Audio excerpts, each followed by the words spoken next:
नमस्कार, मेरा नाम अरुण कुमार है। दोस्तों, अंबागढ़ झंडा प्रकरण पर बीजेपी सांसद किरोड़ी लाल मीणा ने जो बयान दिया, उसके बाद वो आदिवासियों के निशाने पर आ गए हैं।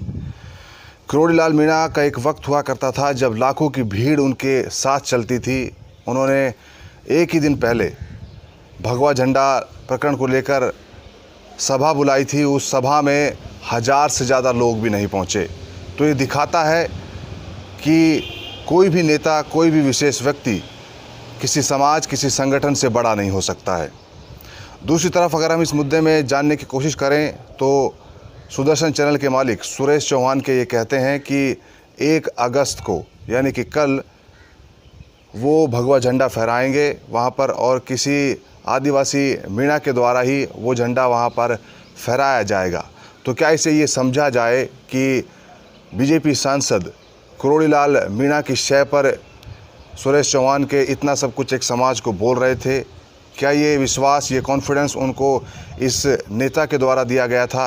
क्योंकि जिस तरीके से आदिवासी समाज के बारे में उन्होंने बातें बोली हैं, अगर वो किसी और धर्म के बारे में बोलते तो उसके जो धार्मिक संगठन के जो लोग हैं वो मुखर होकर बोलते। लेकिन यहाँ पर आदिवासी समाज बटा हुआ सा नज़र आता है। और ये विवाद सिर्फ इतना है कि एक झंडा जो है भगवा झंडा जिसको उतारा गया, इसके बाद में किरोड़ी लाल मीणा ये कहते हैं कि जो आदिवासी हैं वो भी हिंदू है, और जो अपने आप को हिंदू नहीं मान रहे हैं वो आरक्षण छोड़ दें। इसके बाद आरक्षण पर विवाद होता है।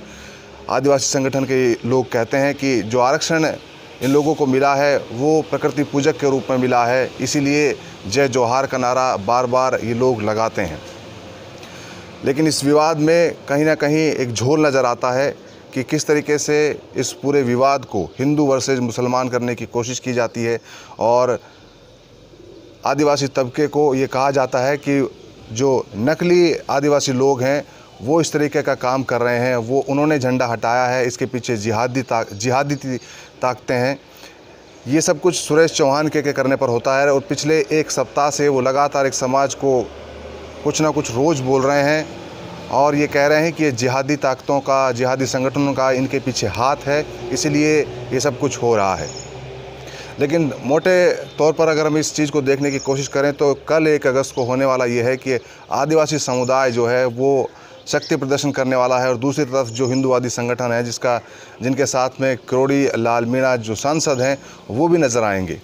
तो देखना ये होगा कि ये जो मामला है ये यहीं समाप्त हो जाता है, कुछ डिस्कशन निकलता है, या फिर ये कुछ और लंबा चलने वाला है। क्योंकि सुरेश चौहान के जैसे लोग तो यही चाहते हैं कि समाज में आपसी बैर फैले, क्योंकि नफ़रती ये लोग हैं, एक विशेष पार्टी की विचारधारा के ऊपर ये चलते हैं। और वही काम यहाँ हो रहा है जिसमें एक सांसद को लगभग मोहरा बना दिया गया है, उसको उसी समाज के खिलाफ खड़ा कर दिया गया है जिस समाज ने उन्हें सर आंखों पर बैठाया, उन्हें सम्मान दिया था। क्योंकि एक वक्त था इस नेता के पीछे एक आवाज़ पर लाखों की भीड़ जुटती थी, लेकिन हाल ही में जो सभा बुलाई उसमें मैदान खाली पड़ा हुआ है, लगभग 1000 से ज़्यादा लोग भी नहीं पहुँचे हैं। सोशल मीडिया पर इसको लेकर बहुत किरकिरी सांसद की हो रही है, लेकिन 1 अगस्त को जो डिस्कशन निकलेगा उसके बाद पता चलेगा। हालांकि अंबागढ़ किले को सील कर दिया गया है, पुलिस की तैनाती वहाँ कर दी गई है। पुलिस प्रशासन ने कहा है कि वहाँ कोई भी आदमी नहीं पहुँचेगा।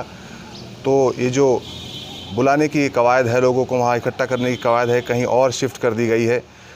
बड़े दिलचस्प बात यह है कि एक सांसद की शय पर एक नफरती पत्रकार एक समाज को कुछ भी कह जाता है, लेकिन उसी समाज से आने वाले उस सांसद ने उस पत्रकार के बारे में कुछ भी नहीं बोला है।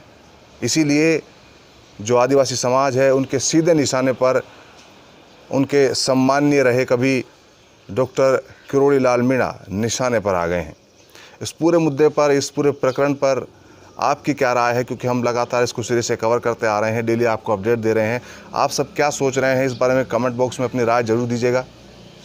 और क्या आपको लगता है कि बीजेपी का मोहरा किरोड़ी लाल बन गए हैं? और दूसरी तरफ क्या सुरेश चौहान के इसलिए बोल रहे हैं क्योंकि उनको किरोड़ी लाल मीणा की शय मिली? ये सब कुछ अपनी राय ज़रूर दीजिएगा कमेंट बॉक्स में। वीडियो को शेयर कीजिएगा, चैनल को सब्सक्राइब कीजिएगा, बेल आइकन दबाइएगा ताकि इस तरीके के अपडेट्स और एक्सपोजर आपके पास लगातार पहुंच पाएँ। धन्यवाद।